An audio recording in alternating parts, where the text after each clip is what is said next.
Good afternoon, everyone, and welcome to the CE Learning Library webinar, Feeding the Mind and Body, Collaborative Care to Optimize Nutrition and Food Education in the First 5 Years of Life.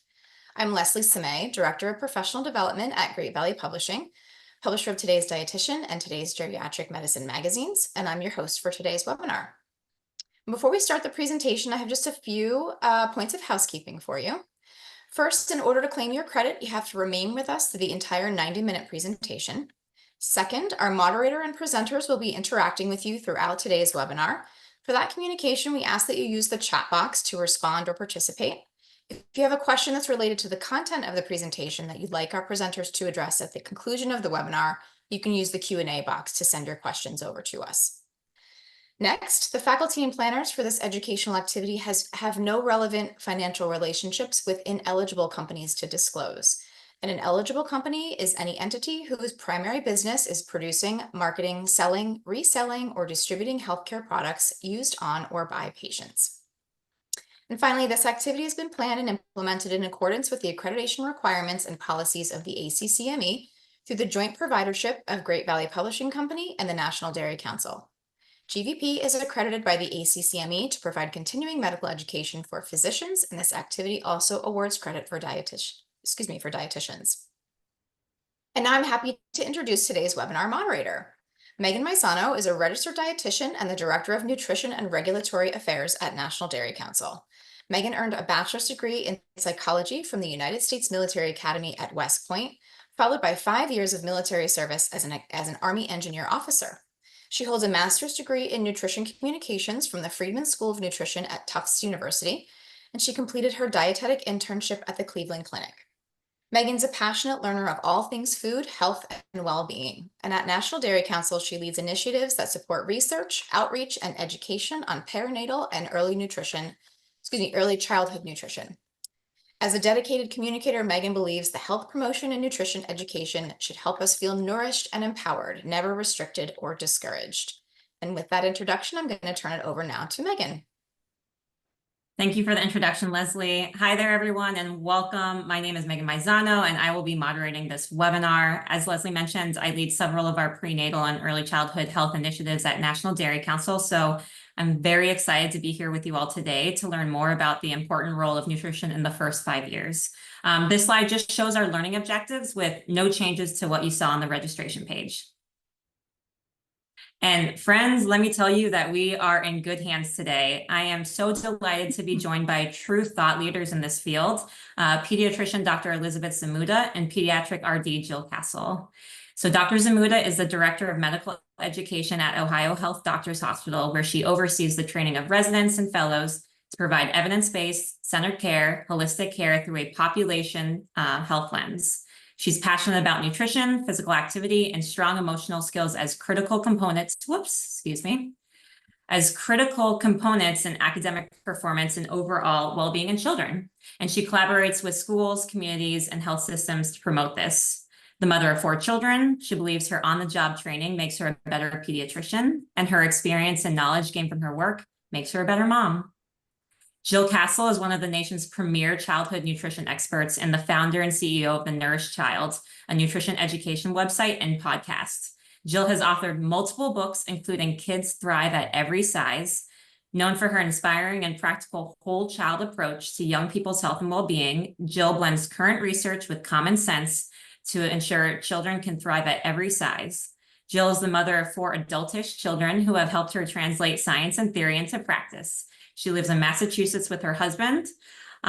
So as you can see, we have a wealth of knowledge with this dynamic duo here, and I encourage you all to make the most of this opportunity and, think of questions for these experts as we go through the presentation. So please utilize the Q&A box for those questions.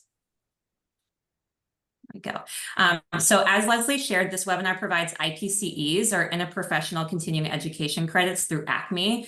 And for folks who aren't familiar with IPCE education, you're really in for a treat because it really highlights the value of interprofessional and multidisciplinary teamwork. So in the spirit of collaborative care, we'd like to start with sharing the 4 competency areas that reflect the vision of interprofessional collaborative practice, which are shared values and ethics, unique and respected roles and responsibilities, responsive and compassionate communication, and adaptable teams. These competencies help establish safe, high quality, accessible, equitable, and person-centered care, and are the foundation for preparing healthcare professionals to engage in lifelong learning and collaboration to improve both patient care and population health outcomes.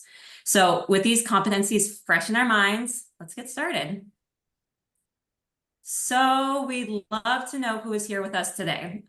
Please, I encourage you to use the chat box to share what your profession is and whether or not you work as a part of an integrated healthcare team. I'll give it a minute and then I'll share a few responses with the audience. So let me take a look at the chat and see what's going on here. RDN, RD, oh my gosh, so many coming in. Nurse, PA, DTR, RDN. Woo, I can't keep up with you guys. Lots of dietitians, nurses, physicians, pediatricians, yes, interprofessional team, social workers, hello, WIC dietitian, fitness, CDC, ES, working in the clinic and hospital setting, social worker, wow, dialysis. Okay, this is wonderful. This is exactly what we wanted for an IPCE. So we hope this will really kind of open our minds to the value of collaborative teamwork, all in order to improve patient outcomes and care. So with that, let's kick it to the next slide. Let's get some thoughts from our speakers. So what does integrated care mean to you, and why is this important? So Dr. Liz, let's start with you. Sure.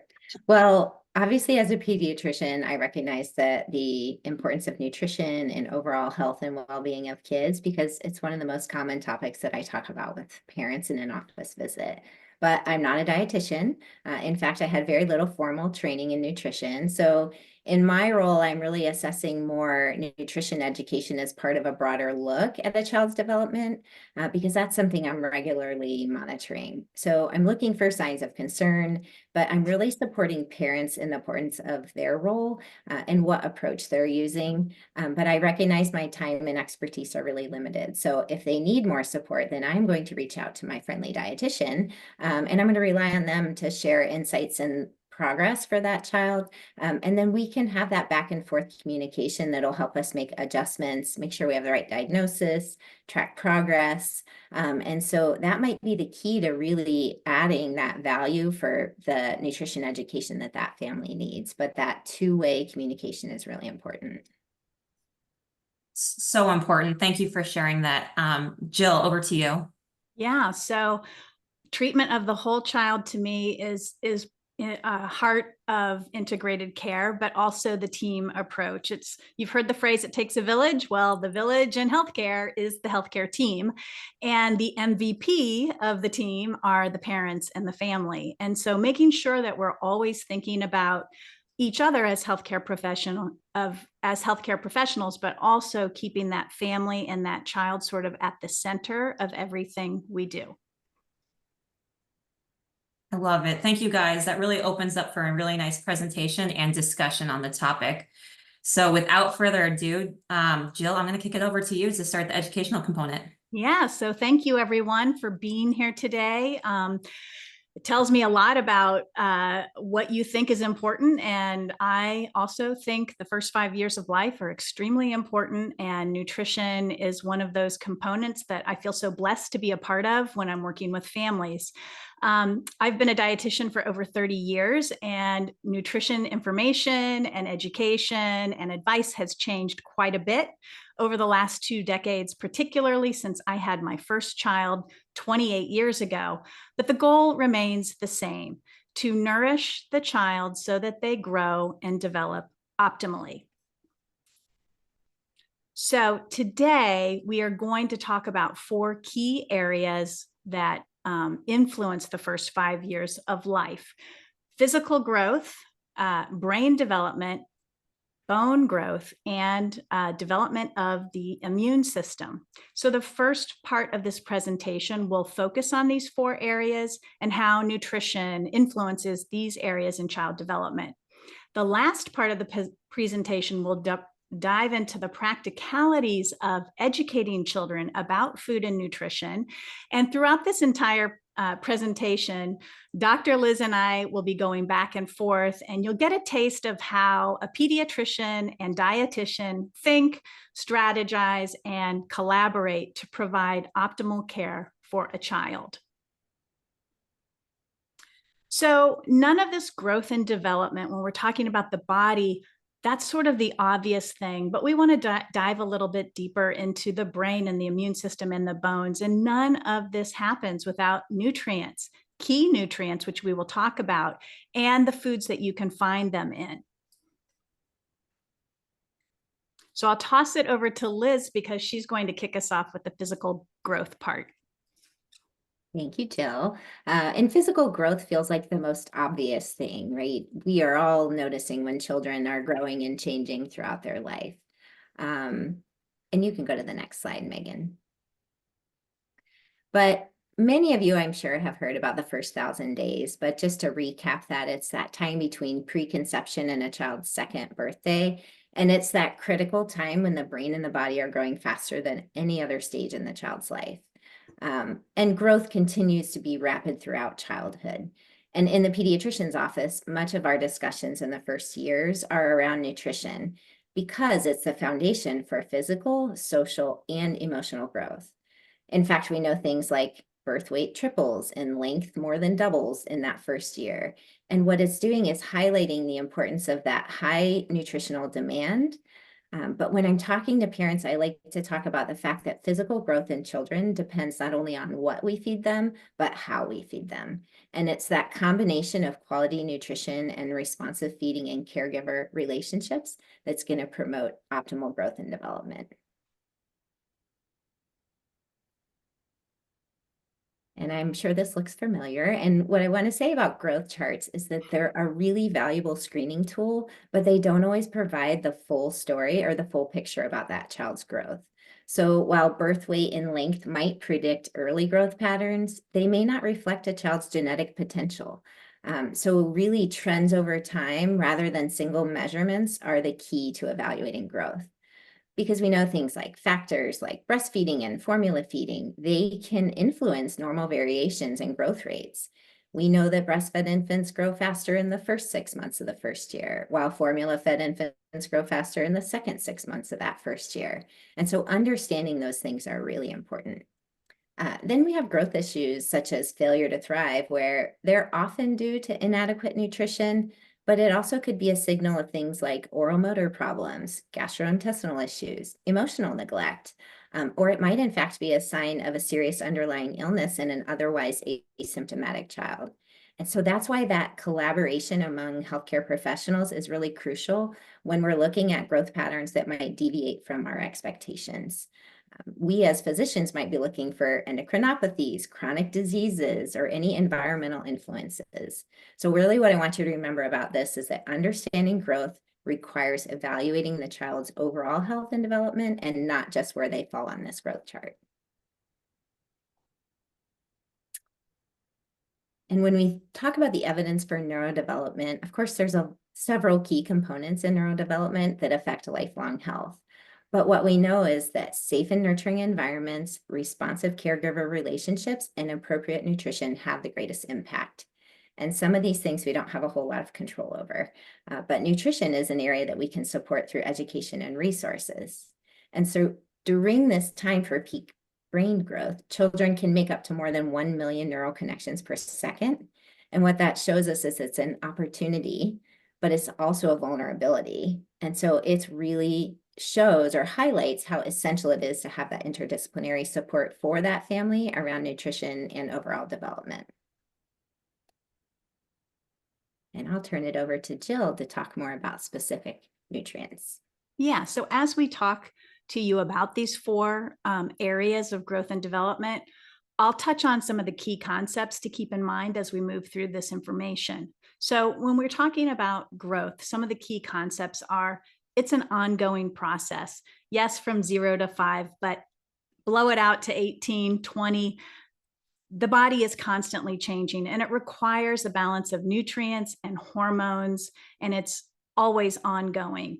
Nutrition is key. And when we think about the nutrition required for growth, yes, we're thinking of calories. Yes, we're thinking of macronutrients. And yes, we're thinking about micronutrients. But today we're going to focus just a little bit on protein. I feel like we all know a lot about protein. But for good growth in childhood, we're really talking about high quality protein that is going to contain the essential amino acids, and it is tightly tied to linear growth, or the length or height of a child, as well as weight gain. You can move to the next slide. So when we're talking about protein from food, we know that animal and plant foods provide all 9 essential amino acids. However, the concentration and distribution of amino acids from animal foods is higher than plant food sources, which makes animal foods great bioavailable resources for protein in children.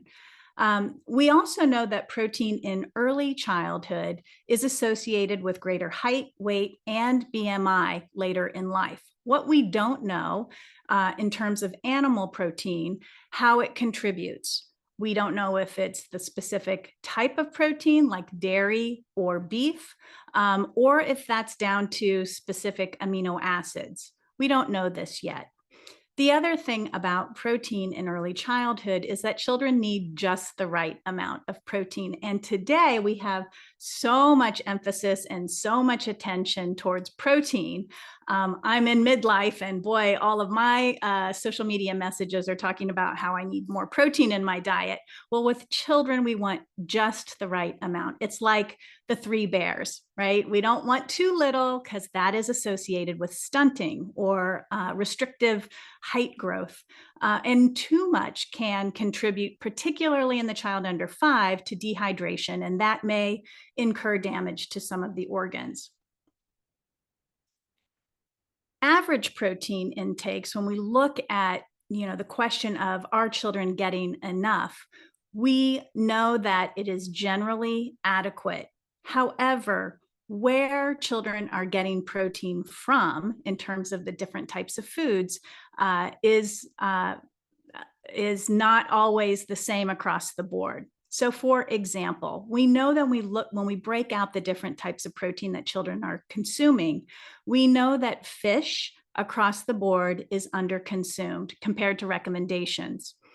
After the age of 2, we also know that the intake of dairy foods falls below recommendations for children as they grow.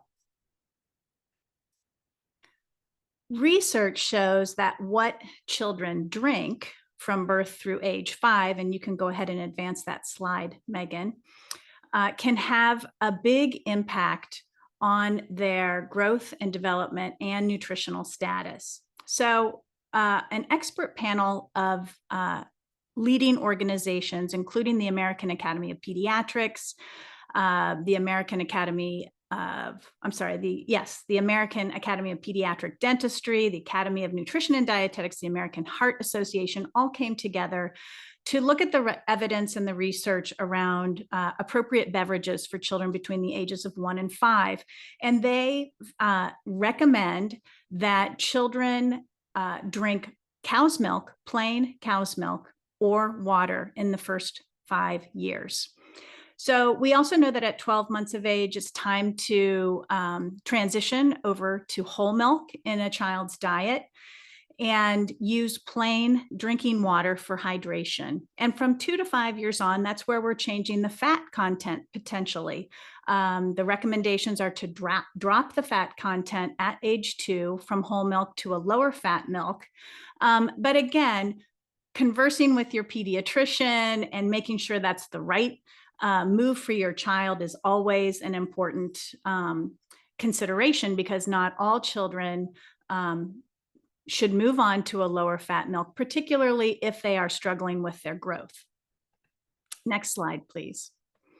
The expert panel also concluded that plant-based dairy alternatives are not recommended as a complete nutritional substitute for dairy milk for young children for a couple of reasons. Number one, the nutrient content of these milks varies widely. Typically, for many of the types of plant plant-based alternatives, the protein and the fat content is too low for a young growing child. We also know that the micronutrient content isn't equal across the board when you're comparing it to a dairy-based beverage. The other reason is that the nutrients in plant-based milks may not be as bioavailable as cow's milk nutrients are. So these are the considerations. Obviously, there are families out there that might be vegetarian or vegan, and there might be families out there with children who have cow's milk allergy. We know in those situations, soy milk is the go-to substitution because it mimics the cow's milk nutrients most closely. Next slide, please. So when we're helping families understand, how to get good nutrition on the plate, we know that providing nutrition education and guidance can help them build healthy habits and set up a lifelong pathway to wellness. But the reality is, we know that healthy eating isn't where it needs to be in childhood. For those of you who may not be familiar with the Healthy Eating Index score, it measures compliance to the dietary guidelines in terms of the variety of food groups and the amounts of food, of portions from the food groups and the complement of foods that children should be getting as they're growing. What we see when we look at the Healthy Eating Index, which is measured on a scale of 0 to 100, children between the ages of 2 and 4 are the most compliant to the dietary guidelines. And you can see with a score of 61 out of 100, that's not that great. When you look across childhood as children grow and age, those scores drop. Why is this?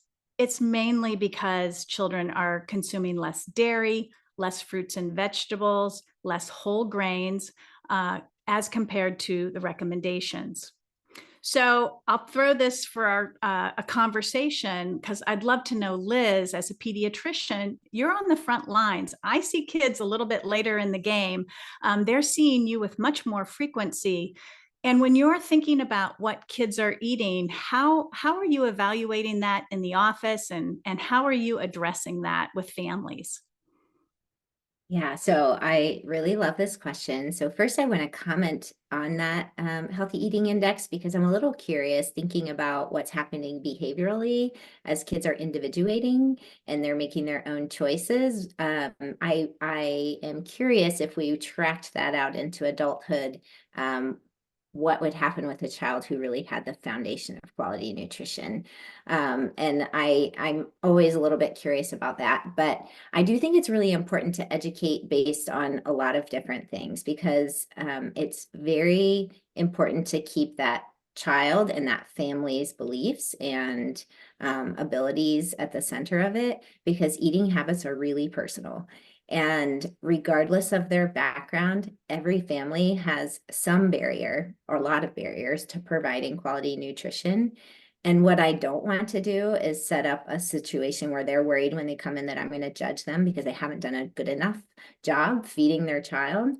And instead really just get a little bit curious and function from the mindset that we're all doing the best we can. My job is to meet you where you are and help you move in the direction that we want to go together without setting unrealistic goals. And even in that, I might need to prioritize nutrition, even if in my mind it's really important. They may have something else they want to talk about that day. So thinking about like what medical conditions they have going on, what medications they're on that might be contributing to whatever scenario we're seeing. And also thinking about things like food access.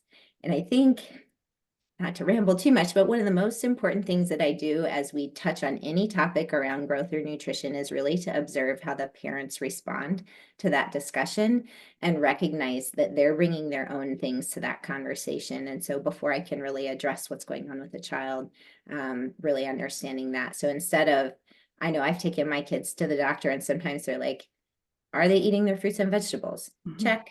Are they eating milk? Check. Everybody's going to say yes to that because they feel like they're being tested. And I might say something like, what do meals look like in your family? and just leave it open and let them talk. Or I might say, what concerns do you have about your child's eating? And that way I'm collaborating with them instead of setting up some kind of power differential where they feel unsupported. That's great. I think by the time that I see patients, nutrition is the question, right? And I find that my role is really trying to figure out what can be done, what is realistic, what does the family economics, time, what does it allow, and what are their priorities? Do they have priorities around nutrition and diet? What is their knowledge level? What have they done before? What has worked? What has not worked? And really just trying to listen and be a detective, sort of framing up where can I fit in and help? Given everything that's going on and what they're sharing, where can I move the needle a little bit in a positive place? And I think if as a physician or any provider and a dietitian, both approaching it that same way and then communicating back and forth with each other, then it really allows them to make positive changes. So I think that's really important. Yeah. I think we'll turn it to you now, Liz, to talk about the brain. My favorite part. So the next part we want to talk about is the brain. And we already mentioned how quickly every child is developing. And the first thing I would mention is that the neural tube, which is the beginning of the brain in the spinal cord, is starting to develop only 16 days after conception. And then the entire nervous system matures from there. So much of that is happening in utero, but we also know that brain development is continuing throughout life, really into the late teens and early 20s for real brain development. And then the brain, it still remains flexible throughout life. And because of this, it's deeply connected with every single body system. So think about if you have a startle response, you might have a racing heart. Or if you have a really strong emotion, you might feel nauseous. And this also extends to the somatic system, the muscles and bones. So think about if someone's having a heart attack, they might have left arm pain. Or if they have a gallbladder attack, they might have right shoulder pain. It's all connected. The brain is not developing in isolation. So it's shaped by both the external and internal environment. And it's also contributing to that development.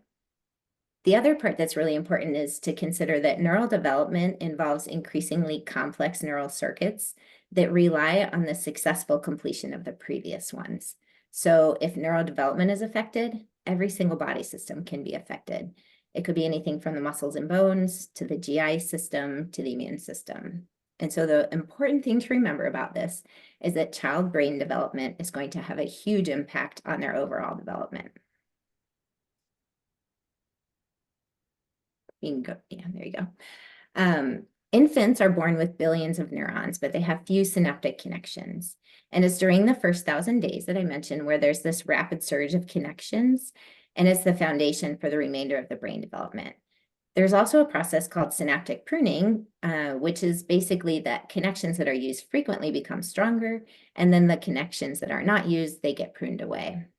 And so when you look at this graph, you can see that the process of neurulation is starting again within that 16 days of conception, and then that's followed by cell migration and differentiation.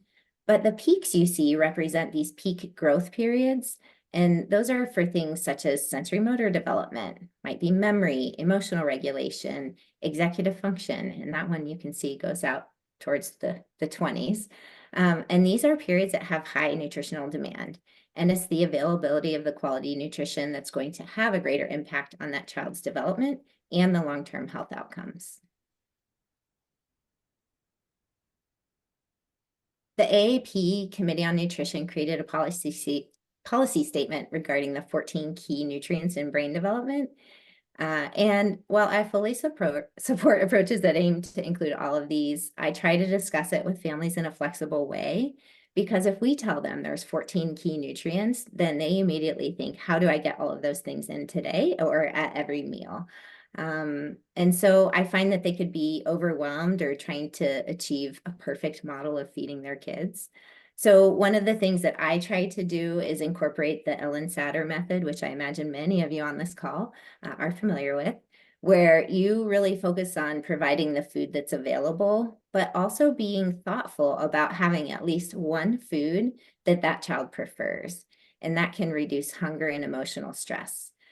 And if nutrient variety is the key, then I find that the less stress we bring to that environment, the more willingness a child might have to start to incorporate new things into their diet.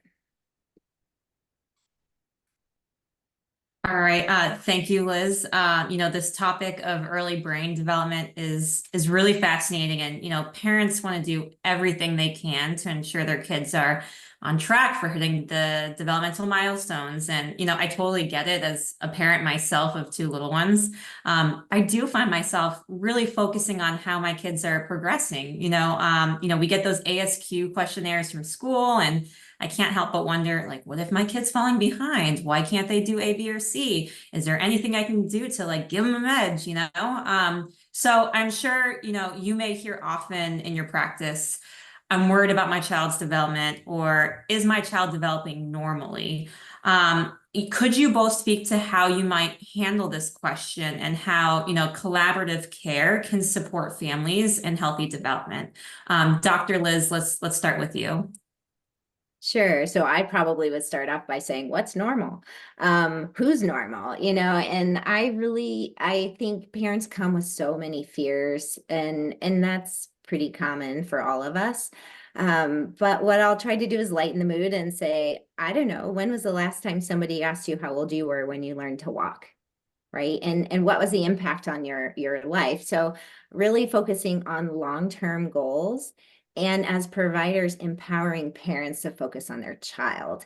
So what's their child's need, and that recognizing that they're going to have strengths in different areas, and really trying to take it out of this what's right or wrong, or what kid is doing something better or worse, not ignoring any potential challenges that child has, but really having the parent understand that that's going to happen, and we're here to support that where the child is, instead of trying to create, again, unrealistic goals for them. I don't know, Joe, how do you approach that? I imagine yours are more specific to eating and feeding skills.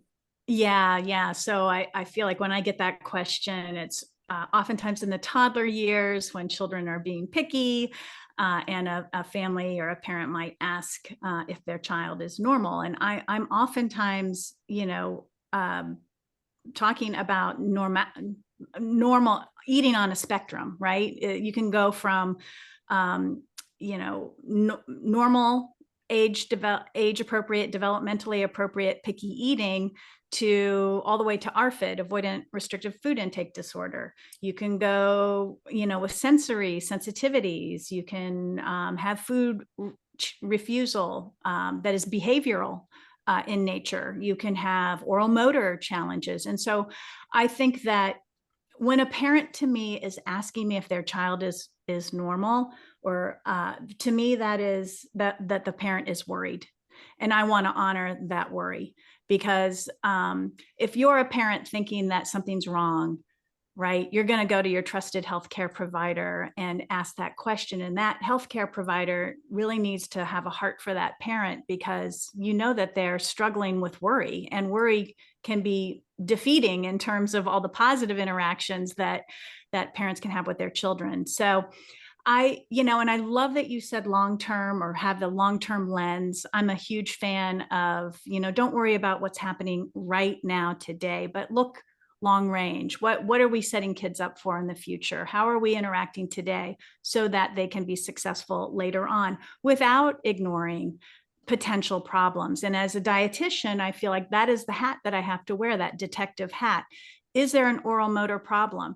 Is there a sensory sensitivity here? Is there a parenting interaction that's very negative and counterproductive for that child? And so being that detective to sort of suss out, what is this worry coming from, and what might be happening with this child, whereby that child needs more support.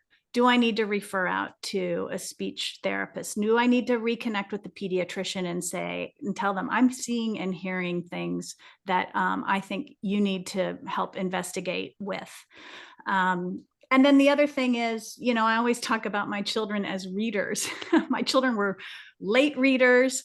They were late walkers, you know, so development is physical, emotional, social. It's all of the milestones, and sort of children track on sort of their own little progress path. And we need to calm parents' worries about comparing themselves to other kids or even other kids in the family who did something faster or more efficiently. Gosh, thank you both. So many messages really resonate with me as a dietitian and a mom. So thank you so much for that. And really, you know, the appreciation of recognizing our scope of practice and understanding when we need to refer to other specialty cares. I'm sure there's some specialty cares in the audience here that focus on, you know, swallowing, like SLPs or occupational therapists. So I'm sure, you know, they're thinking, yes, yeah, think of us. So really appreciate the good discussion here. I'm going to turn it back over to you here, Jill. Okay, so when we're talking about brain development and nutrition, key concepts to keep in mind. Timing is crucial. We know that brain development is sort of like building a house. You have to lay the foundation first, then the framework goes on, then the walls go up, the roof goes on. And that is how the brain develops in this process-dependent, time-sensitive way, whereby all the ingredients, namely nutrients, need to be present when they are needed. That's how optimal brain development happens in ways that support optimal brain functioning. We also know, as Dr. Liz mentioned earlier, that neurodevelopment depends on many factors: socioeconomic factors, interpersonal factors, nutrition, family, and it's a biological process. One change happens, and it has to happen so that the next change can be built upon that. And again, we're going to get into the nutrients that are key to cognitive development and what it looks like, or what may happen down the road if nutrients or deficiencies in nutrients occur. Next slide, please. So as you heard earlier, the AAP has outlined 14 building blocks for early brain development. You can see here, we are talking about macronutrients, vitamins, minerals. And when we look at these, highlighted in green are the dairy foods that are a brain health powerhouse, providing 7 of the 14 nutrients important for early brain development. Part of why milk as a nutritious beverage is recommended in the first 5 years of life. So I'm not going to run through all of these nutrients, but we know there's a lot of evidence around iron. We know there's a lot of evidence around iodine, which I think Dr. Liz will mention something about that. We know B12 is essential. There's just so many key nutrients that are essential for normal brain development. So Liz, you know, as a pediatrician, what are the nutrients that sort of jump out at you from this list that you find yourself focusing on in your office when you're working with families?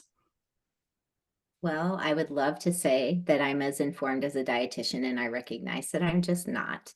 And the reality of those office visits doesn't always let us focus on a single nutrient.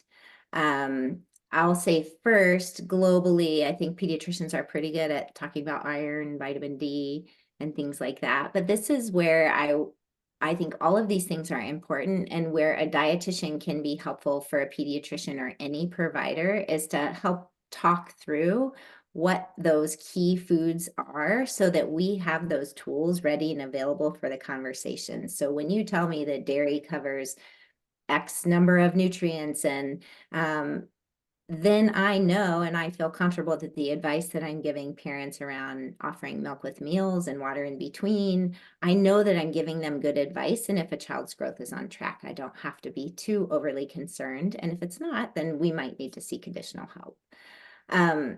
Very much, this is newer for me in the last several years following the dietary guidelines, really that focus on iodine deficiency. Because as a pediatrician, I know we screen in newborn screens for hypothyroidism because of the importance of that in neural development. And iodine creates thyroid hormone. And what we've learned is that pregnant and lactating mothers, as well as infants, have an increased demand for iodine. And then the other part that I might want to screen a little bit more for would be if there's a family that follows a vegan diet. And we know that that's a higher risk. So that might be some time when I do some screening and then refer to a dietitian if I really feel like that mother or that family is going to need additional support. Yeah, that's great. Let's move on to the lack of key nutrients and the impact on brain development. You can see this list here. This is all evidence-based, outlining all different 14 nutrients and what can be the impact if there is an inadequacy early in life. And I'll just call out a couple. Iron. When there's a deficiency in iron, we know that recognition, memory, motor skills, and an increased risk of depression can happen. Calories, protein, fat, and glucose, that's going to impact the growth of the brain, IQ, and potentially behavior. When we look at vitamin D, we know that vitamin D, I read somewhere that there is a vitamin D receptor in every cell of the body, including the brain. And so if there's not enough vitamin D, what the research is telling us that there is an association with autism spectrum disorder. So this list is interesting it was interesting for me to put this list together because in the back of my mind, I kept thinking about, what about those kids who are food insecure? And unfortunately, in our country today, we have 1 out of 5 children who are food insecure, and this affects their access to these key nutrients. So I think personally, the other plug I want to make here is that, we have wonderful programs like WIC that helps families access these nutrients through nutritious foods and helps access education about nutrition and early feeding that is so critical for those children who are living in homes that are affected by economic stress and food insecurity. So let's move to how we optimize the brain with food. So we're going to talk about breast milk and breastfeeding, the gold standard of early feeding. We have lots of evidence about breastfeeding and its association with improved cognitive function, strong evidence, in fact. Breast milk may contain nutrients, growth factors, and cells that formula lacks, that we just can't mimic in formula. We also know that breast milk and breastfeeding seeds the microbiome and promotes beneficial microbial communities. Even partial breastfeeding has a positive impact in this area. We know, and I think Liz is going to talk about supplementation, but we know that babies who are exclusively breastfed need vitamin D supplementation and iron supplementation. And moms need to be educated because they need to optimize their diets in terms of DHA, choline, and iron. And if that pathway to optimizing their diet through food is not successful, or there are limitations in that area, we need to consider supplementation. Next slide. Infant formula. So infant formula has been sort of, is an option for many families who can't offer breast milk or breastfeed, or who choose not to. We know that infant formula has made great strides over the last years in trying to provide everything that breast milk provides. While it cannot, we do know that there are strides being made to make that a more nutritious option for babies. So human milk fat globules is one area of research and development in this area of infant formula. It's a complex mix of protein, fat, carbohydrate, and choline, and seems to have benefits on the neurological, intestinal development, and the immune system in infants. One study called the Cognis study looked at children from 0 to 2 months all the way through 18 months. And these kids were randomized to receive infant formula that was enhanced with milk fat globule, bovine milk fat globule, long-chain polyunsaturated fatty acids, symbiotics, which are pro and prebiotics mixed together, and the standard nutrient cocktail that is delivered in infant formula.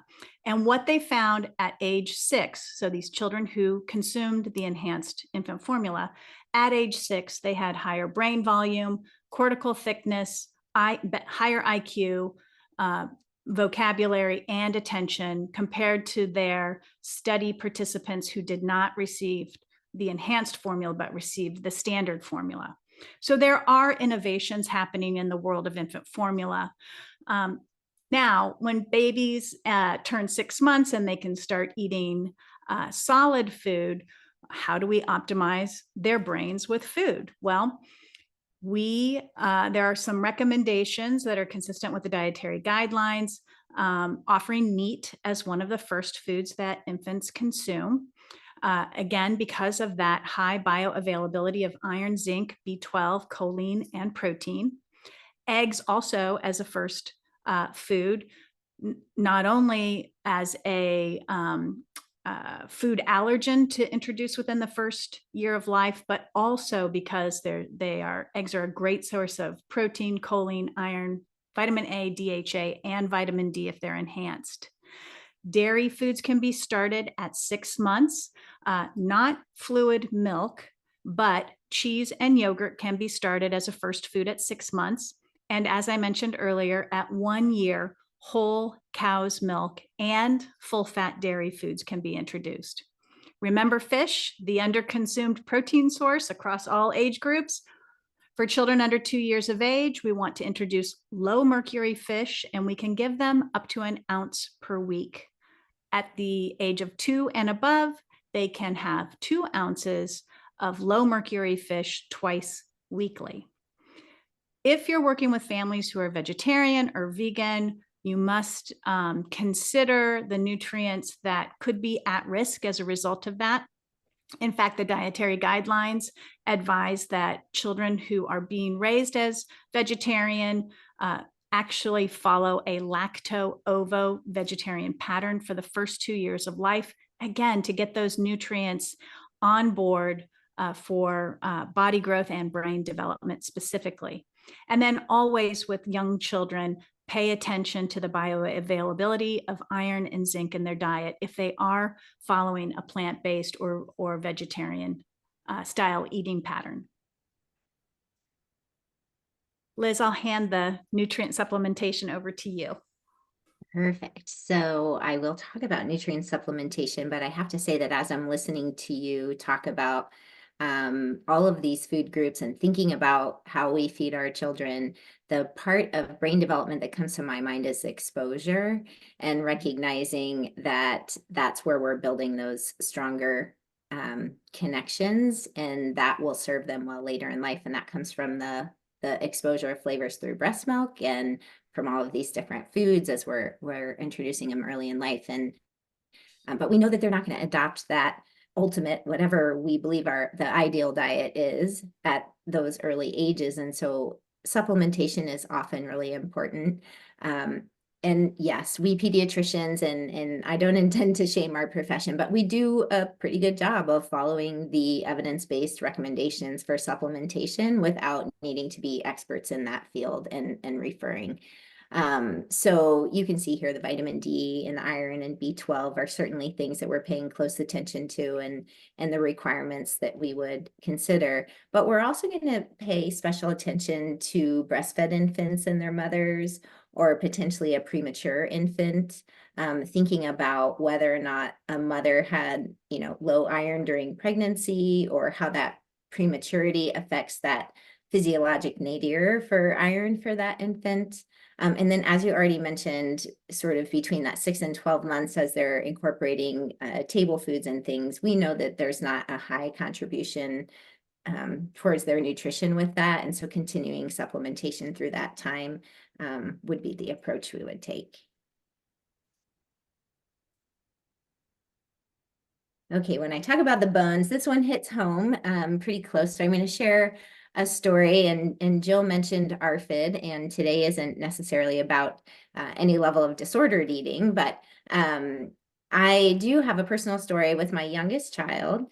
So here I am, a pediatrician, and I have 4 children. I've kind of been through the picky eating thing before, and I had to heavily advocate to my pediatrician there was something very different about this child. So, but luckily, due to early identification and engagement with the multidisciplinary feeding clinic, she was diagnosed with ARFID, and we were connected with a dietitian and a psychologist pretty early on.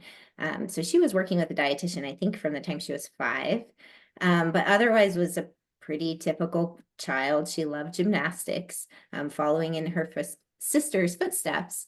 And despite the fact that she had made a lot of progress in eating a variety of foods, she was still struggling with things like protein intake, and she was receiving supplementation. And when you looked at her labs, everything was perfectly normal.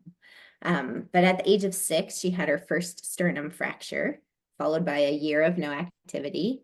Returned to activity, she had a second sternal fracture. And for those of you that don't know, that's incredibly uncommon in children without major trauma. And she's not an elite gymnast. She was a 6-year-old gymnast. And then she subsequently had a thoracic compression fracture without an injury, and then bilateral forearm fractures without much of an injury. And of course, this got everybody pretty excited and, on the hunt for what was wrong. And the obvious thing to me was, well, we're still working on nutrition. We are where we are.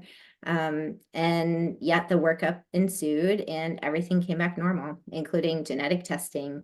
And so I just really want to highlight the fact that even when the metrics look good, when you're really getting that history from the family, the impact of overall malnutrition, even though she was well supported, still resulted in multiple fractures. There is a happy end to the story. She's in high school. She's a cross-country runner, and she's doing just fine. But it just really, it always speaks to me when we track metrics and we use that to dictate normal, when really, just like Jill and I have been talking about, that holistic approach is really important. You can go to the next slide. And I'm not going to go deeply into bone development, but really what I wanted to demonstrate with this slide is that peak bone growth and bone mass occurs before the age of 20, and really highlighting those teenage years as being the most significant. And if you remember that healthy eating index slide that Jill showed, that's when maybe they're a little bit more defiant in following what we've tried to share with them. And so just really thinking about creative ways to make sure that they're getting the quality nutrition they need for healthy bone growth. And I'm going to turn it back over to Jill again to cover some of the specifics. Yeah, so the key concepts to keep in mind as you're working with young children: bones are soft. When babies are born, their bones are soft and they harden over time with nutrition and physical activity, weight-bearing activity. The bone building years are the first 2 decades. I can't emphasize enough how critical those years are for building strong, dense bones that are going to carry these little people into adulthood and help them prevent osteopenia and osteoporosis later on. We know peak bone mass occurs at around age 30. And so up until that point, we're literally banking calcium and vitamin D into the bones and other nutrients, making them strong and dense. And we also know that before peak bone mass, children are at higher risk of bone fractures. And those who have had a bone fracture before age 18, or I'm sorry, before age 4, are at higher risk for fractures later on. Next slide. This is grade A evidence, and it comes from the National Osteoporosis Society, and they say the best evidence is available for positive effects of calcium intake and physical activity, especially during the late childhood and peripubertal years, which is a critical period for bone accretion. So while most people think of calcium and vitamin D when it comes to bones and bone health, the reality of it is that there are several nutrients that impact bone strength, and you can see them here: protein, calcium, vitamin D, phosphorus, potassium, and zinc. Many of these work together.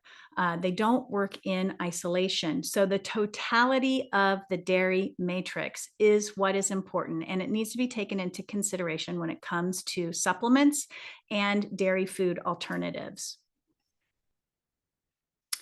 So how do we optimize the bones with food? Milk and dairy foods are the superstars here. Plenty of bioavailable calcium. Liquid milk is fortified with vitamin D. Sometimes yogurt, sometimes cheese is. Dairy foods contain the most bone building nutrients than any other food group. And again, as I mentioned, the dairy matrix, if you haven't heard of that term, it is the food itself combined with the nutrients that are contained within that food that actually offer a much more powerful and positive effect on bone development and health than just one single nutrient. We know children, according to the dietary guidelines, should be getting 3 servings a day. Just a call out here.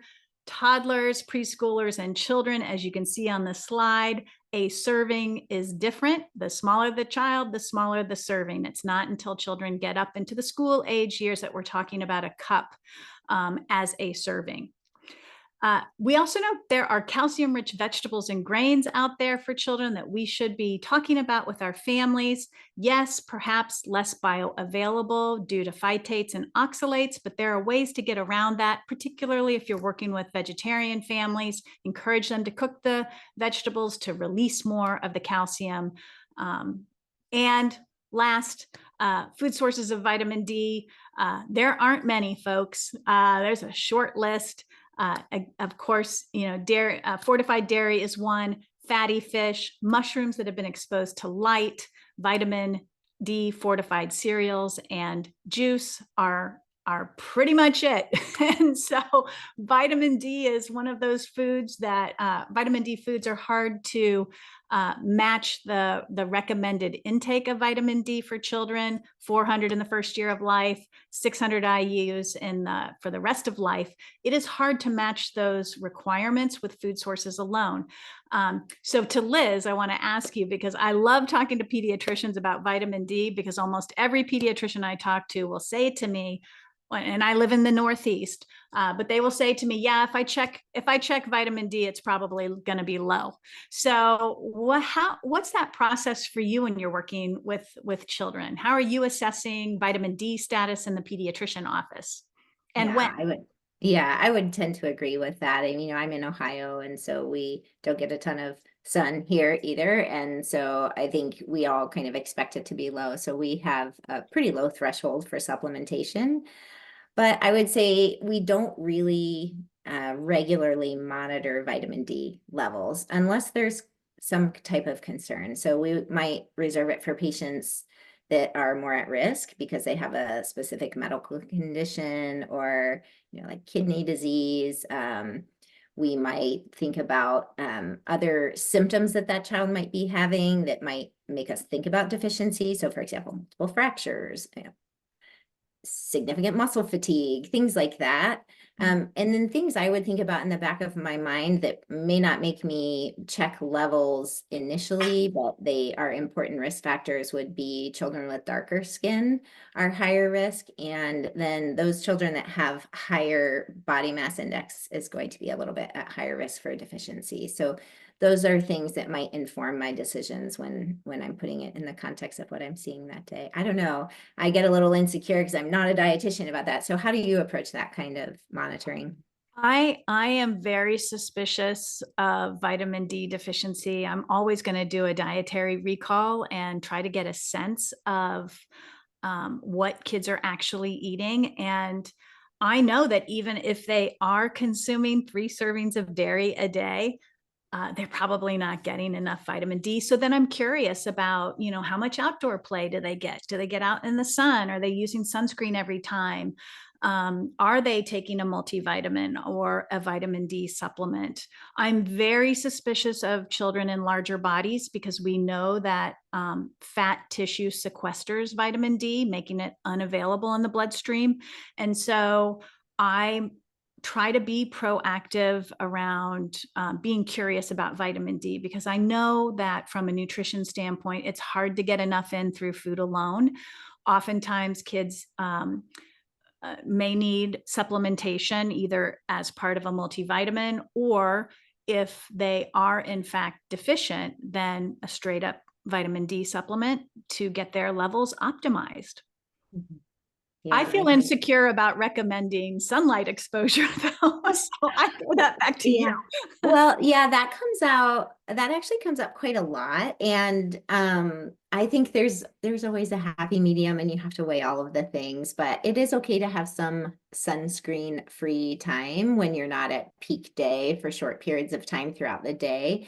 We're probably not going to be high risk when it comes to skin issues, but you know, when they're able to go out and play, certainly not with infants and things like that. Although I have certainly recommended putting a bouncy seat in the window while you're doing things. So I think there's ways to be creative, but really balancing the risks and benefits of what we say. And that's why I think we just have such a low threshold for supplementation, just to be extra, extra safe. Yeah.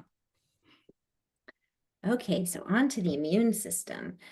So I don't think we think about this as much with nutrition, but I think if you put it in the context of a child and maybe a food insecure child or children that may not have the highest quality diet, we know they get sick a lot more. And that's because nutrition plays an integral role in the development and function of the immune system. And whether it's malnutrition resulting from energy or specific nutrient deficiencies, it has a huge impact on the immune system and can lead to functional abnormalities in all types of processes. And this is more concerning in infants, right? Because their immune system isn't fully developed. So they're really strongly dependent on maternal immunoglobulins, so IgG or secretory IgA and things that come from breast milk to help support their immunity. And we won't go into great detail, but basically, to keep it simple, there's two types of immunity. The innate's kind of what you come with. You can have some additional support from breast milk, from, like I said, the IgG, IgA, and the skin. But then adaptive immunity is what we develop over time. So either from exposure to illness or vaccination or things like that. And I'll turn it back to Jill. Yeah, so some key concepts around boosting immunity in young children. Habits really matter. It's not just about nutrition. It's also about sleep and regular exercise and stress management. And of course, a nutritious diet will play a role in this. Immune cells need nutrition. They're constantly defending and protecting the body. And as Dr. Liz mentioned, there's two types of immunity. This says three. It's really innate or passive or similar. They're what you come with. And then the adaptive immunity, what we get through vaccinations, getting sick ourselves, and getting exposed to things that help us build our defenses. Harmony is a key thing around boosting immunity. Studies show that nutrients, the immune system itself, and infection work harmoniously together. When one of these are out of balance, such as a nutrient deficiency, a lowered immune response and a higher risk of infection may occur. So there are strong evidence around the nutrients that support the immune system. And you can see here, we have strong evidence for vitamin C, D, B6, A, selenium, and zinc. We also have emerging evidence for vitamin E, long-chain polyunsaturated fatty acids, and polyphenols.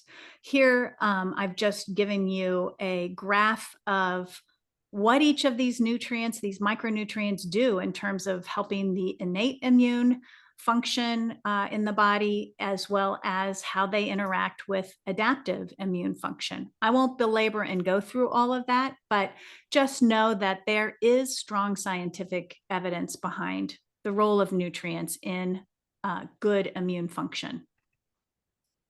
So how do we optimize immunity with food? So, as I mentioned earlier, breast milk and breastfeeding, the gold standard. We know that breast milk is a source of antibodies, anti-inflammatory, and antimicrobial factors, which help keep young infants safe.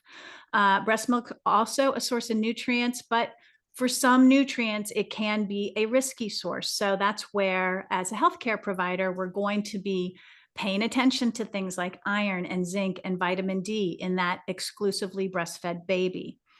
And also important to know, at this young age, vitamin A and zinc have quite a bit of evidence behind them in terms of playing a major role in immunity and preventing infectious disease.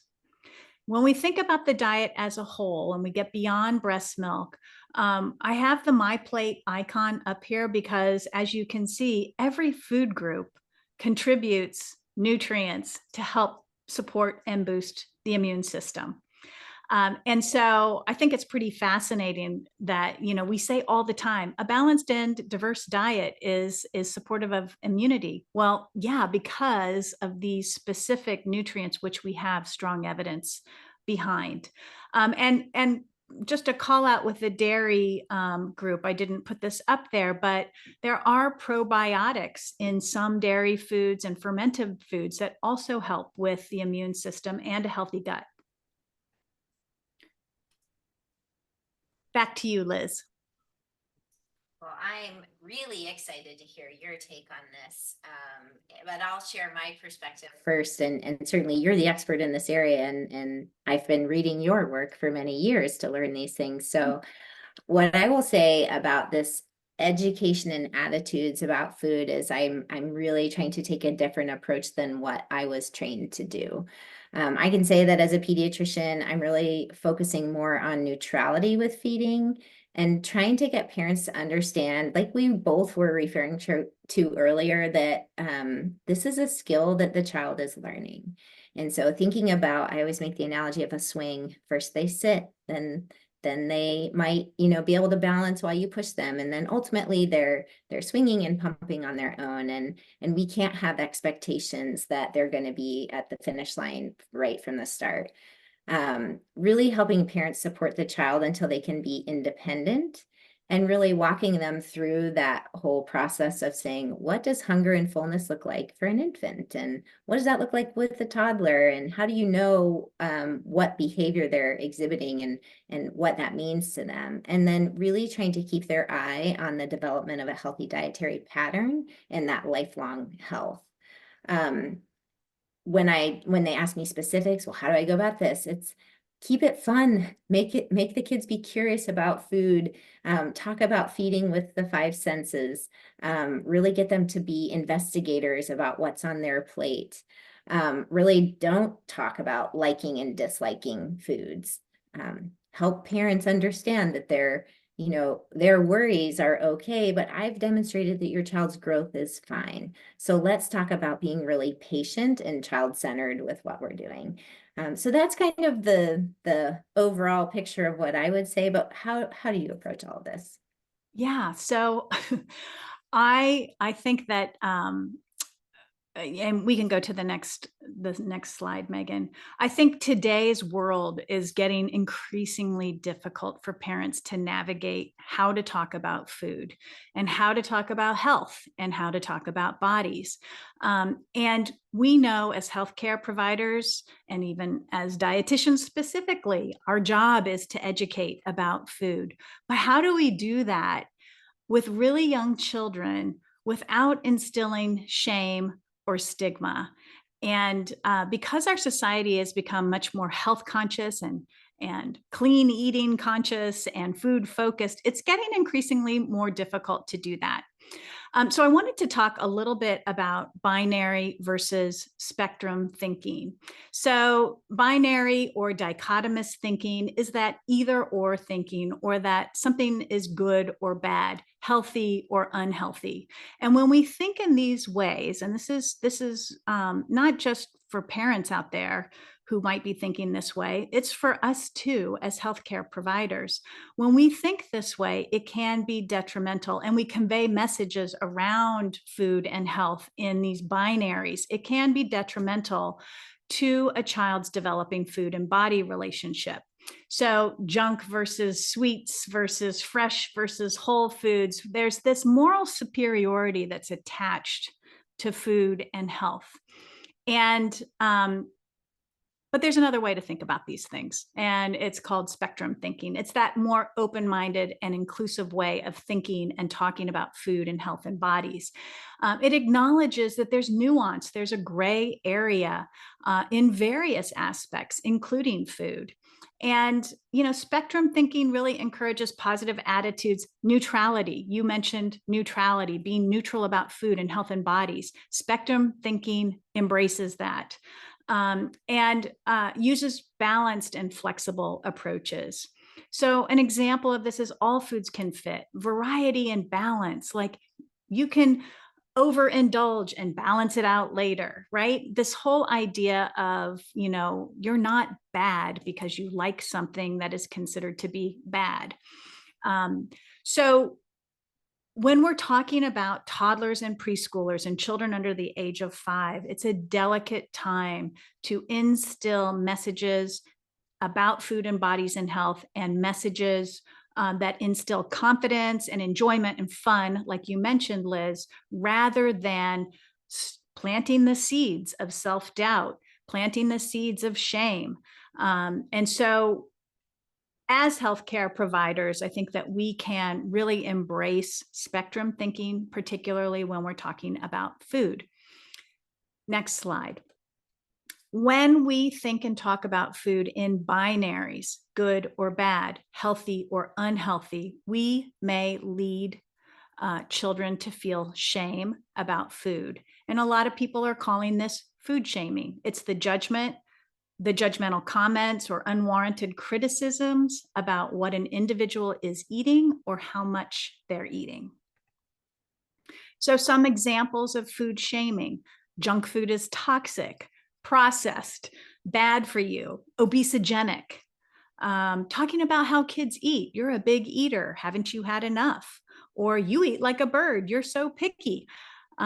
Ice cream is so bad for you. How could you even like that or eat that? What happens to children when they hear these messages?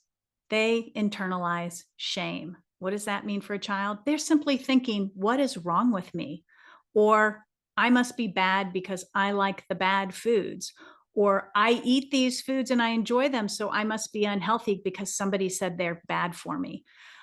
So we have to be very careful about this. And I'm sure as you're thinking about your own clients out there that you're working with, you probably have heard these binaries in your own offices. And so let's advance a slide and let's flip some of these negative binaries. Yes, thank you so much. I so appreciate this topic. And I think this is really a growing movement away from, you know, diet talk towards more positive and educational approaches to how we talk about food, eating, and nutrition. So like you said, Jill, let's flip these negative binaries, shall we? We would love to hear from you all. What are your favorite positive phrases about food, eating, bodies, anything related to the topic that you like in your practice or that you've seen and you want to share? So please use the chat box and we can be inspired by one another. But just to kind of get the creative juices flowing, Dr. Liz, let's start with you. What are your favorite, you know, phrases about food, feeding, and bodies? Yeah, I think this one, it always reminds me of one of my children when he was eating anything like lettuce or spinach or some kind of green. He liked to pretend like he was a monster eating leaves and that we were all eating the leaves that were, you know, out on the trees. And so I think really what I would like to say is when we talk about things, just like making it fun and don't worry about, I think we talked about neutrality, but sometimes kids put interesting food combinations together and we can be quick to make judgments on that. But I would say, why do I care if my child dips their broccoli in ketchup? Or, you know, what difference does it make? They're exploring and they're learning, and any judgment around those areas are a challenge. So, and then very much like what we were talking about, none of feeding is really about their body other than it's providing fuel for their body. And so that obviously comes from us. So we need to avoid those kinds of conversations.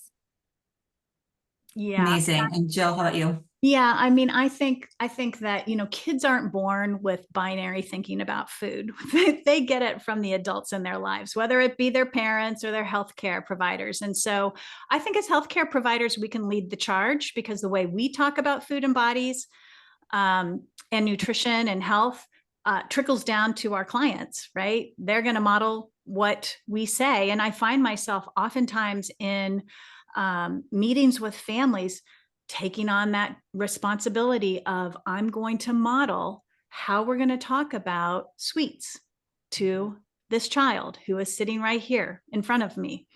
I like to say all foods fit. I feel like I've said that forever. And now a lot of people say it too. And it is true. All foods can fit in a nutritious diet. I personally like to use a nutrient lens and really encourage my families to look at food through a lens of nutrition, and to also know that enjoyable, palatable foods are okay. It's really about flexibility and balance, and being able to monitor, as a parent, monitor what your children are eating, and flex.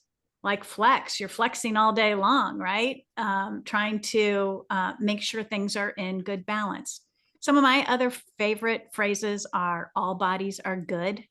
Nobody has a bad body, right? Yes. I like to also say body function over form. Like, we need to be embracing body functionality, not what a body looks like.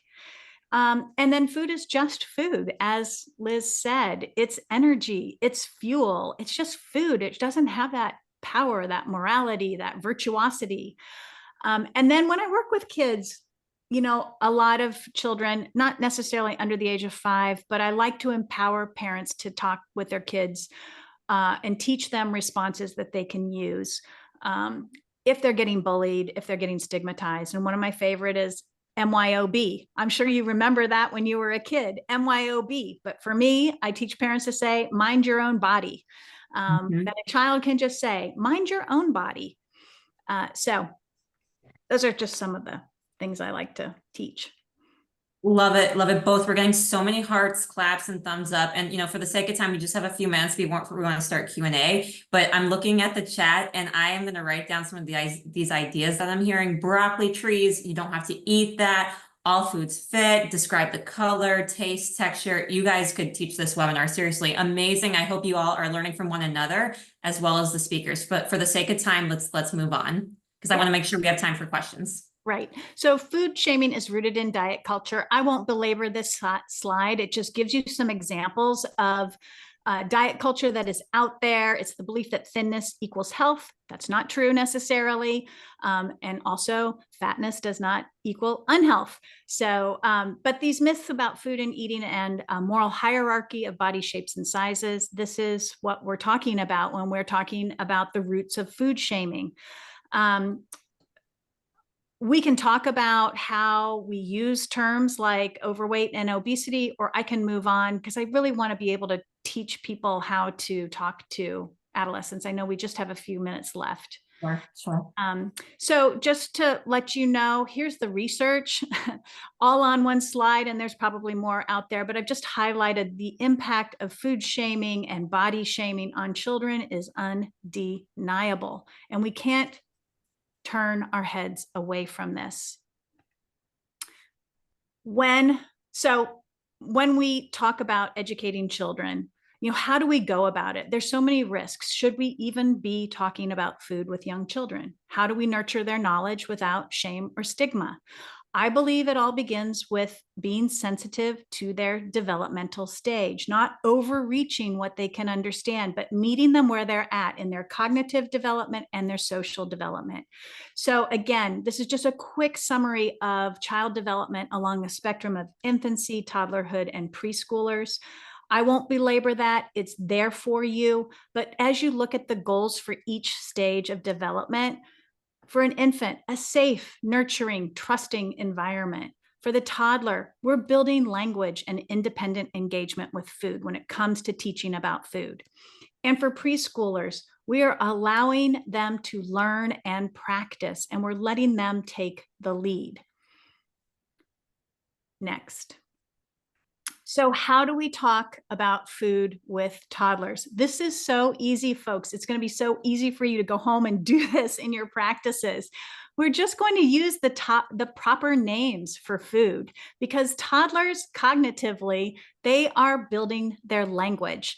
And in order to understand food and nutrition, they need a basic language, fundamental language for their future knowledge as they grow up. So we're going to use the proper names for foods: broccoli, banana, pasta, macaroni, linguine, spaghetti. We're going to highlight the color, the shape, and the texture of food: a yellow banana, a red apple, a round apple, a crunchy cracker. We're building their language. And we're going to also describe flavor and taste, because again, they are experiencing food with all their senses, and we want to capitalize on those senses. What is salty? What is sweet? What is umami, right? What is bitter? So when we teach toddlers that, when they say they don't like asparagus, we can say things like, well, maybe that's too bitter for you. How can we, change it to be a little bit less bitter? So we're teaching those words. So then your toddler will say to you in a year or two, I don't like that because it's bitter. I don't like that. It's too salty. This is very sweet. I really like that, right? We're giving them language, words. When we're talking about educating the preschooler, we are leveling up. Our goal here is to build familiarity, fun, skills, and autonomy. And so rather than talking about how healthy a food is, we are going to encourage children to engage with it. So engagement can look like using produce stamps, so cutting fruit or vegetables into different shapes and letting them dip those into paint and create artwork. It might be making a food necklace by stringing popcorn and dried fruit and cereal. They're playing and engaging with the food. We might let preschoolers finger paint pictures using edible paint, pudding, or yogurt. We want to have them play with food, play games, read books about food.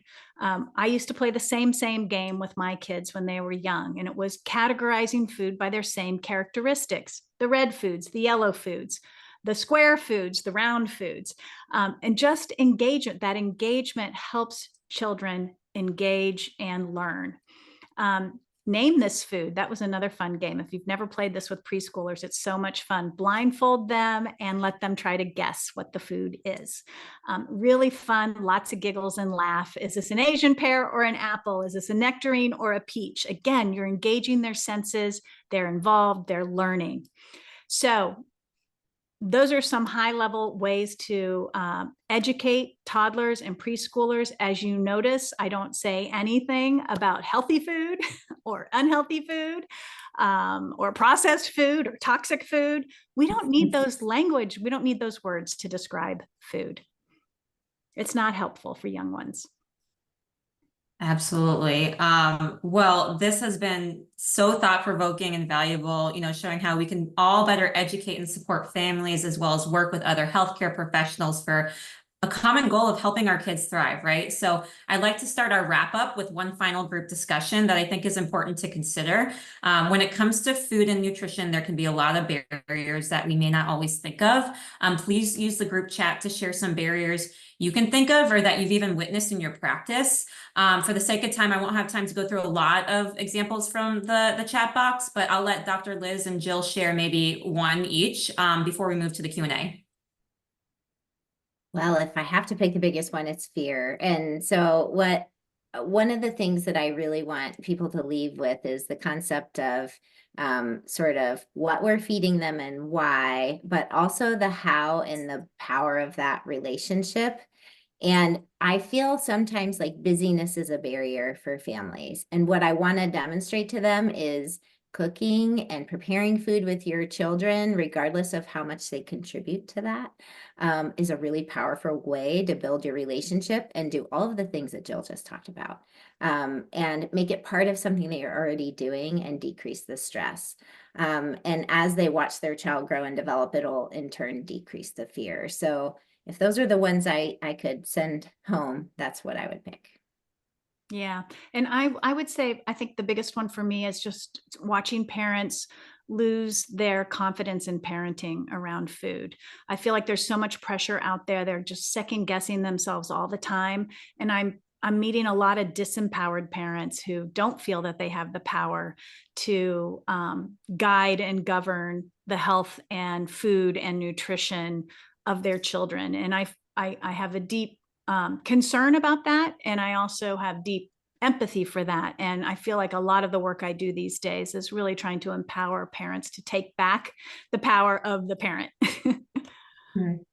Excellent, excellent. From the chat, I saw a lot of really great comments about food insecurity, financial ability, cooking skills, misinformation, social media, even, oh, this is interesting, even like what parents think about food and their own kind of diet culture getting in the way of how they feed their kids. So really good stuff from the audience. Thank you guys so much. So Jill, why don't you take us home and then we'll jump into the Q&A. Yeah. So how do we put all of this into practice? Just to summarize everything you've learned today, nutrients are key to optimal growth and development. You heard all the 4 different areas, and using this nutrient lens, thinking about the nutrients, not that you have to belabor them with families, but in your own mind as a healthcare provider, sort of using a nutrient lens can optimize children's intake. A variety of foods and varied eating patterns can support optimal growth and development. Certain foods like breast milk, dairy, meat, fish, and plant foods contain multiple key nutrients for all these areas of development and can help children get closer to their needs. Adults can teach children about food through modeling and use open, supportive, and inclusive descriptors and language about food, bodies, and health. And for children, hands-on experiences with food engage their developmental drivers, such as curiosity, learning, and autonomy, while mitigating shame and harm. And last, collaborative care teams can optimize unique skill sets and expertise, enhance quality of care, and improve patient outcomes. Awesome. Thank you, Jill. All right. I'm going to pull up, I've been tracking the questions from the chat, and I'm going to try to grab the ones I've seen the most and are most relevant to this topic. But let me just speak on behalf of me and the speakers. For more specific questions, please feel free to take our contact information and reach out to us. We will not have time to get to everyone's questions. So I did my best to get the ones, again, most asked, most relevant. So there were a few questions about balance, right? So, you know, for parents who are really trying to feed their kids a mostly healthy diet aligned with DGAs and AAP, while also building positive relationships with all foods, what advice do you have to balance these two things? And, you know, we know every family's different, but are there any kind of tried and true tips that seem to work well for you guys? You want me? Go ahead, I'll go Liz. first Go because first. I feel like Jill's probably got a little bit more information. So one of the things that I feel pretty strongly about is the statement that Jill made that all foods fit. And so I always say kids have competing interests. And so you really have to be thoughtful about what's available, but not take the approach of completely restricting or getting that to be something that they want, but they're not allowed to have. So that neutrality. And if they're choosing a food, you know, whatever it is, say after school, or they want cookies or something like that, and then they continue to be hungry, I might be curious about what thing might you add to your cookies that will, you know, help you feel ready to go outside and play. So really just trying to get them to understand how things go together without giving that label to the food of good or bad. And then what I think you find in the end is that feels available and accessible to them. And because it's a choice, it's not as much of a concern. Yeah. I feel like, you know, in my work with families, I focus a lot on structure and boundaries. Again, that whole like parenting around food. And kids are creatures of, they're building their habits, but they very much respond to structure. I can tell you in over 30 years of practice and raising my own 4 kids, when you have structure and rhythm and routines, kids thrive. They just like that predictability. And so that's not even about the food, right? It's really just setting up routines in your home that the kids can rely on and they feel secure about. I think also the nutrient lens, I've really gravitated towards, while we know all of these nutrients have such powerful impact, sometimes we really have to be even more basic with families, and not go talking about touting, iron or vitamin D or calcium for bones, but really talking about whole foods and eating patterns and how to make it work, and addressing their obstacles and their troubles that they're having with their children in ways that will allow us to really lean towards more nutritious and balanced eating without fear and without shame. No, I really appreciate that. It's a balance, right? And no family is the same. There were several questions about lactose intolerance, particularly with the dairy recommendations, and how we go about navigating that and supporting families that experience lactose intolerance. And I can kick this off as someone who works at National Dairy Council. I will be the first to say lactose intolerance is real, it's prevalent, and it needs to be validated and respected, right? It particularly affects a lot of Americans, especially Black Americans and people of color, but it does not have to necessarily mean no more dairy. And this is something that was new to me kind of when I came to this team. There are a lot of dairy options, whether it's lactose-free milk, which is the same milk nutrition, just without the lactose. But what I didn't know until I came to this team was that yogurt and cheese are often naturally lower in lactose, much better tolerated, and are also a choice. And then at the end of the day, if you have a dairy allergy or simply do not consume dairy foods, fortified soy is the only recommended alternative to dairy. And that's why it's technically a part of the My Plate if you go and look closely. And I think that's something that we need to respect. And I'll also encourage folks to look into the National Medical Association. They have a lot of reports on this topic of lactose intolerance among Black Americans and the role that dairy can play and how you kind of navigate that. So with that quick start to lactose intolerance, Liz, Jill, how do you support families that deal with lactose intolerance? Well, I'll start. I raised a child with lactose intolerance, so I'm very well versed in how to navigate all of that. We chose to use filtered lactose milk, just for the higher protein content. And yes, it's a matter of sort of testing what is the lactose load that your child can tolerate. And that's going to vary. It doesn't, I found it very rare that a child would completely not tolerate any lactose. But some are in that position. But there's a balancing act of how far can you go before you hit symptoms, right? And I find that a lot of children enjoy dairy products and dairy foods and want to have them. My child was the same. How can I have ice cream? That was not a well-tolerated food. And so we navigated and found ways to do that, whether, taking an enzyme supplement at the time when we were doing that, or, gravitating towards other foods that would be good stand-ins. Just sort of, every child's going to be different in terms of their tolerance. I can keep this real simple, Megan, because I'm not a dietitian and I wouldn't try to be in this case, but my dietitian could help me educate families around things like yogurt and cheese so that I can share that information with them. And if there's a problem significant enough that we're concerned about any type of malnutrition, this is exactly when I would engage the dietitian, who's going to be much more informed in this area. Sure. Now we are over time and I want to be respectful of our participants and our audience. So I'm going to hand it back over to Leslie. But again, I encourage you to reach out to us directly. We are so happy to answer your questions. Leslie, take it away. Yes, awesome. Thank you so much, Dr. Liz and Jill and Megan too for moderating. That was fantastic. There was a lot of excitement about today's show, so we appreciate you sharing your expertise. And as I do every webinar, talk about what's coming up next. Our next webinar is in 2 weeks, I guess, September 25th, Wednesday the 25th. with Sue Linya, Sayan Wait, and Dr. Jennifer Schulz. From 2 to 3:30, the team is going to deliver the Blue Zones in Practice, lessons from centenarians around the world. So we know about evidence that implicates sedentary lifestyle and the pervasive influence of the Western diet as we talk about nourishing our children today as major contributors to the prevalence of chronic disease in the US. But insights gleaned from centenarians who live in the Blue Zones, which is places in the world with the healthiest, longest living populations, can inform us when designing more effective patient interventions. So this one is 1.5 credits, just like today. And you can register by looking for the events listing on ce.todaysdietitian.com/webinars.